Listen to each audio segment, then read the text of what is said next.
இது ஒரு ஸ்ரீராமருடைய நட்சத்திரம். நிச்சயமா ஸ்ரீராமருக்கு இணையான ஒரு ஒழுக்கமும் ஒரு நேர்மையும் ஒரு நாணயமும் மக்களுக்கு சேவையாற்றணும் அப்படிங்கிற அந்த எண்ணமும் அவங்களுக்கு நிறையவே இருக்கு.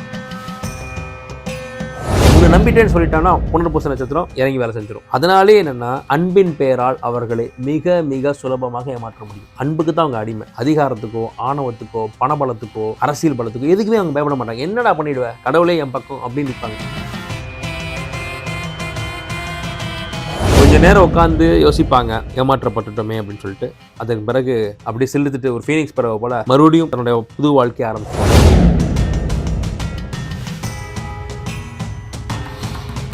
வணக்கம். இன்றைய தினம் புனர்பூசம் நட்சத்திரத்தை பற்றி பார்க்க போகிறோம். புனர்பூச நட்சத்திரம் அப்படிங்கிறது அதோடைய 1ஆம் பாதம் 2ஆம் பாதம் 3ஆம் பாதம் எல்லாமே மிதுனத்தில் இருக்கும். 4ஆம் பாதம் கடகத்தில் இருக்கும். இந்த புனர்பூசம் அப்படிங்கிறது ஒரு குருவோடைய நட்சத்திரம். புனர்பூசம் நட்சத்திரக்காரர்கள் பார்த்தீங்கன்னா இது ஒரு ஸ்ரீராமருடைய நட்சத்திரம். நிச்சயமா ஸ்ரீராமருக்கு இணையான ஒரு ஒழுக்கமும் ஒரு நேர்மையும் ஒரு நாணயமும் மக்களுக்கு சேவையாற்றணும் அப்படிங்கிற அந்த எண்ணமும் அவங்களுக்கு நிறையவே இருக்கும். இரக்க குணம் ரொம்ப ரொம்ப ஜாஸ்தி. உறவினர்களை ஆதரிக்கிறதுல புனர்பூசத்துக்கு இணை புனர்பூசம் தான். தன்னுடைய சகோதரர்களுக்காக நிறைய விஷயங்களை செய்த ராமர் போல உற்றார் உறவினர்கள், தன்னுடைய சகோதரர்கள், பெரியப்பா, சித்தப்பா, தற்காலத்தில் நம்ம சொல்லக்கூடிய எல்லா உறவினர்கள் மீதும் சரிசமமா பாசத்தை வச்சிருக்கக்கூடிய ஒரே ஆட்கள் இந்த புனர்பூச நட்சத்திரக்காரர்கள் தான். இவர்களை நீங்க விலை கொடுத்து வாங்கவே முடியாது. எனக்கு பணம் தேவைதான், ஆனா பணத்தை காட்டி நீ இந்த விலைக்கு வாங்க முடியாது அப்படிங்கிறத ரொம்ப தீர்க்கமா இருப்பாங்க. பணத்தை காட்டியோ வசதி வாய்ப்புகள் காட்டியோ உனக்கு நான் இது தர்றேன் அது தரேன்னு சொல்லியோ ஒருபோதும் ஒரு புனர்பூச நட்சத்திரக்காரரை நீங்க விலை பேசவே முடியாது. ரொம்ப தன்மானத்துக்கும்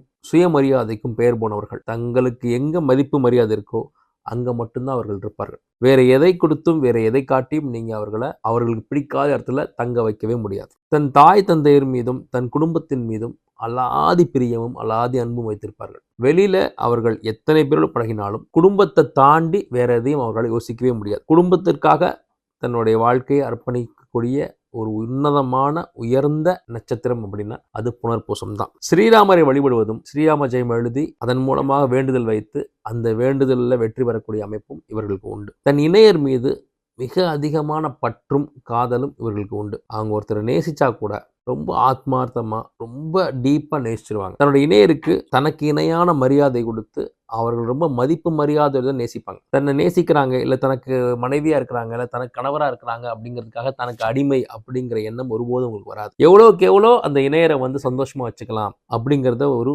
சிந்தனையா வச்சிருப்பாங்க. அவங்கள எப்படிலாம் சந்தோஷப்படுத்தலாம், அவங்களுக்கு பிடிச்சதெல்லாம் செஞ்சு அவங்களை இம்ப்ரெஸ் பண்ணலாம் அப்படிங்கிறது இவங்ககிட்ட இருக்கும். ஒரு புனர்பூச நட்சத்திரத்தில் பிறந்தவங்க ஒரு பெண்ணாக இருந்தாலும் சரி ஒரு ஆணாக இருந்தாலும் சரி தான் நேசிக்கக்கூடிய அந்த இணையர் இல்லை தான் திருமணம் செய்து கொண்ட அந்த இணையர் மீது அளவுக்கு அதிகமாக பாசம் வச்சிருப்பாங்க. ஆனால் என்னன்னா இந்த புனர்பூச நட்சத்திரம் இருக்கக்கூடிய வீட்டில் கண்டிப்பாக மாமியார் மருமகள் பிரச்சனை உறுதியாக இருக்கும். இதை நீங்க கமெண்ட்ஸ்ல சொல்லுங்க. இந்த புனர்பூச நட்சத்திரம் இருக்கக்கூடிய வீட்டில் ராகுவோடைய நட்சத்திரத்தில் பிறந்தவங்க, அதாவது திருவாதிரை, சுவாதி, சதயம் இந்த நட்சத்திரங்களை பிறந்த யாரேனும் ஒருவராது கண்டிப்பாக இருப்பார்கள். ஒரு மிகச்சிறந்த பக்திமான் தான் இவங்க. ஆனா அந்த பக்தி அவங்க மனசுக்குள்ள தான் இருக்கும். பெருசா வெளியில காட்டிக்க மாட்டாங்க. நான் ரொம்ப கடவுளை கும்பிடுறவன், எனக்கு கடவுள் பக்தி ஜாஸ்தி அப்படிங்கிறத வெளியில காட்டிக்க மாட்டாங்க. ஆனா கடவுளுக்கும் மனசாட்சிக்கும் மட்டும்தான் பயப்படுவாங்க.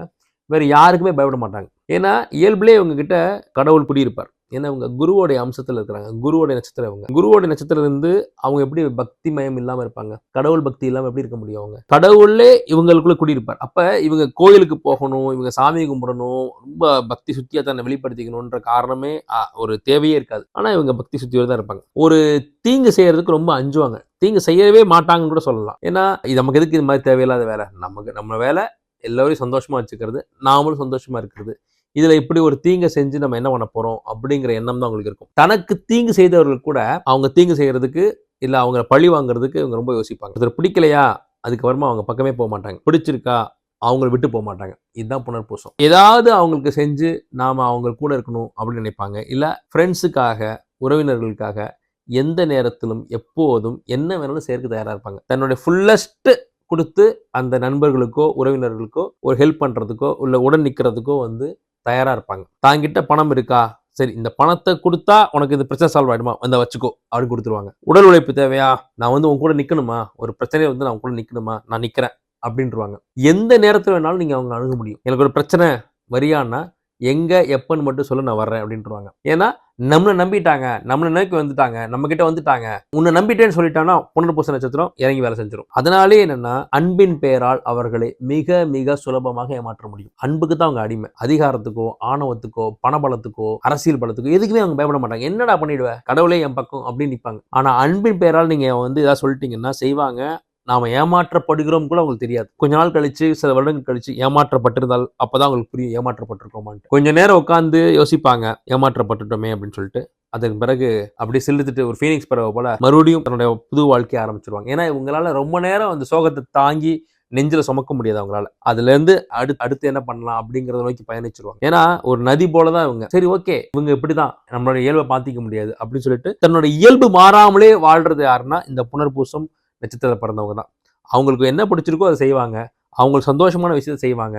யாரையும் துன்புறுத்தாம தனக்கு சந்தோஷமான விஷயம் எல்லாத்தையுமே செய்யறது எல்லாமே இவங்க தான். இந்த புனர்பூச நட்சத்திரம் பசி தாங்காது. எப்போதும் எதையாவது ஒரு ஆகாரத்தை சாப்பிடணும்னு இந்த நொறுக்கு தீனி சாப்பிட்றதுல இவங்க அடிச்சுக்க ஆளே கிடையாது. ஏன்னா குருவோடைய நட்சத்திரம் இவங்க. இந்த குருவோட நட்சத்திரம் என்ன பண்ணும்னா எதையாவது போட்டு அரைச்சிக்கிட்டே இருக்கிறது. அவர்களுக்கு உடனே பசிக்கக்கூடிய அமைப்புலையும் இருப்பாங்க. அது அவருடைய இயல்பு. உங்க வீட்டில் ஒரு புனர்பூச நட்சத்திர குழந்தை இருக்கு, எதையாவது சாப்பிட்டுக்கிட்டே இருக்கு அப்படின்னு நினைச்சீங்கன்னா அதோட நட்சத்திர இயல்பே அதுதான். எதையாவது கொறிச்சுக்கிட்டே இருக்கணும். கொஞ்சமா சாப்பிட்டாலும் ருசியா சாப்பிடணும். அதே போல எந்த நேரம் கொடுத்தாலும் சாப்பிடுறது. அவர்களுக்கு வயிற்றுல இடம் இருக்கும். அதுதான் அவங்களுடைய இயல்பு. இந்த புனர்பூச நட்சத்திரம் உடல் உழைப்பை விட தன் அறிவை பயன்படுத்தி தான் அதிக உழைப்பு செய்யறதுக்கு தயாரா இருப்பாங்க. அவர்கள் உடல் உழைப்பு செய்யறதுக்கு அவங்களுக்கு தயாராக இருக்க மாட்டாங்க. கொஞ்சம் சொகுசா இருக்கணும், கம்ஃபர்டபுளா இருக்கணும். ஆனா அதே சமயத்துல அறிவை பயன்படுத்தி ஸ்மார்ட் ஒர்க் பண்ணணுன்றதுல அவங்க குறியா இருப்பாங்க. யாராலும் செய்ய முடியாத விஷயங்களை இவங்க எடுத்து செய்யறது அவங்க ரொம்ப பிடிக்கும். இது ரொம்ப நுட்பமான வேலை, இது எல்லாராலும் செய்ய முடியாது, இது செய்யறதுக்கு ரொம்ப மதிநுட்பம் வேணும்னா அந்த வேலையை தான் நான் செய்வேன், அது எனக்கு பிடிக்கும் அப்படின்றதுல ரொம்ப ஆர்வமா செய்வாங்க. ரெண்டாவது, இவர்கள் சொத்து சுகம் வாங்கும்போது ரொம்ப கவனமா வாங்கணும். அந்த டாக்குமெண்ட்ஸ்ல ரொம்ப கவனமா இருக்கணும். ஏன்னா இவர்களுடைய சொத்தை வேற யாராவது அனுபவிக்கிறதுக்கான சூழல் தான் ரொம்ப ஜாஸ்தியா இருக்கும். இப்ப ஸ்ரீராமருக்கு கிடைச்ச அந்த சிம்மாசனம் அவரை விட்டு இன்னொரு கைக்கு போயிடுச்சு இல்லையா? அதை போலத்தான் இவர்களுடைய சொத்தை வேற யாராவது அனுபவிக்கக்கூடிய அபாயம் உண்டு. அப்ப ப்ராப்பர்ட்டிஸ் வாங்கும்போது ரொம்ப ரொம்ப ரொம்ப ரொம்ப கவனமா இருக்கணும். தன்னுடைய குடும்பத்தின் மீது ரொம்ப அக்கறையா இருக்கும். அதே வேலையில எல்லாத்தையும் குடும்பத்துக்கு கொடுத்துட்டு இவங்க தன்னோட சந்தோஷத்துக்கு என்ன தேவையோ அதை மட்டும் எடுத்துக்கிட்டு மற்றது பூரா குடும்பத்துக்கே கொடுத்துட்டு வரக்கூடிய சூழல் தான் எப்போதுமே இருக்கும். அவங்க எவ்வளவு சம்பாதிச்சாலும் தான் ஹாப்பியா இருக்கிறதுக்கு என்னவோ அதை தனியா எடுத்துட்டு மிச்சத்தை முழுவதும் குடும்பத்துக்கு கொடுத்துருவாங்க. அதுதான் அவங்களுக்கு சந்தோஷம். மொத்தத்தையும் வச்சு நம்மளே செலவு பண்ணணுன்ற எண்ணமோ ஆசையோ அவங்களுக்கு ஒருபோதும் இருப்பதில்லை. ஏன்னா அவங்களோட இயல்பே என்னன்னா நாம குடும்பத்தை சார்ந்து இருக்கணும், குடும்பம் நமக்காக கூட நிற்கணும் அப்படின்னு நினைப்பாங்க. அப்ப தன்னுடைய சம்பாத்தியத்துல பெரும்பகுதியை குடும்பத்துக்கு கொடுத்துட்டு ஒரு சிறு பகுதியை தனக்கு எடுத்துட்டு அதுல சந்தோஷமா இருப்பாங்க. இந்த புனர்பூசம் நட்சத்திரக்காரர்கள் எப்போதுமே கோபத்தை மட்டும் கட்டுப்படுத்தணும். ஏன்னா மற்றவங்களுக்காக கூட நிற்கும் போது அன்பின் பால் நிற்பாங்க. அதே நேரத்துல எங்க அன்பு இருக்கோ, நான் மீண்டும் மீண்டும் சொல்றது, அன்பு இருக்கும் இடத்தில் கோபமும் ஜாஸ்தியா இருக்கும். இந்த கோபத்தை அவங்க குறைச்சிக்கும் போது இவங்களுடைய அந்த வாழ்க்கையில தேவையற்ற மனக்கசப்புகள், தேவையற்ற மன உளைச்சல்கள் இல்லாம எப்போதும் சமநிலையில அவங்க சீரா பயணிக்க முடியும். அப்படி இல்லாம நிறைய இடங்களை காயப்பட்டு அந்த காய வழியாக கோபம் பட்டாங்கன்னா இது அவர்களுடைய உடல்நிலையை பாதிக்கும். இந்த மாதிரியான பாதிப்புகள்ல இருந்து வெளிவரதுக்கு நம்ம ஊர்லயே நிறைய இடங்கள்ல ராமருக்கு கோயில்கள் இருக்கு. அந்த ராமர் வழிபாடும் ஸ்ரீராம ஜெயம் எழுதி வேண்டுதலை வைக்கும் போதும் ராமேஸ்வரம் சென்று ராமர் கோயிலில் போய் சாமி கும்பிட்டு ராமரால் பிரதிஷ்டை செய்யப்பட்ட அந்த லிங்கத்துக்கு பாலாபிஷேகம் செய்து வஸ்திரம் சாத்தி அதெல்லாம் செய்யும் போது நிச்சயமாக இவர்களுக்கு மிகப்பெரிய உன்னதமான ஒரு வாழ்க்கையில முன்னேற்றங்கள் கிடைக்கும். அதே போல ஆஞ்சநேயர் வழிபாட்டை சனிக்கிழமையில செய்யும் போது இவர்களுக்கு மிகச்சிறந்த தொழில் முன்னேற்றமும் கிடைக்கும். இந்த புனர்பூச நட்சத்திரக்காரர்கள் எப்போதும் வரவு செலவு கணக்கு எழுதி தான் எவ்வளவு சம்பாதிச்சோம், தான் எவ்வளவு செலவு பண்ணோங்கிற அந்த வரவு செலவு கணக்கு எழுதும் போது நிச்சயமா இவர்களுக்கு பொருளாதாரத்துல எப்போதும் ஒரு சீரான முன்னேற்றம் இருப்பதை அவங்க பார்க்க முடியும். புனர்பூச நட்சத்திரம் செல்வத்தையும் ஈன்று குடும்பத்தையும் காப்பாற்றி நண்பர்களோடும் இணக்கமாக இருந்து ஒரு மிகச்சிறந்த வாழ்க்கையை எப்போதும் வாழ்றதுக்கு என்னுடைய மனமார்ந்த வாழ்த்துக்கள். நன்றி.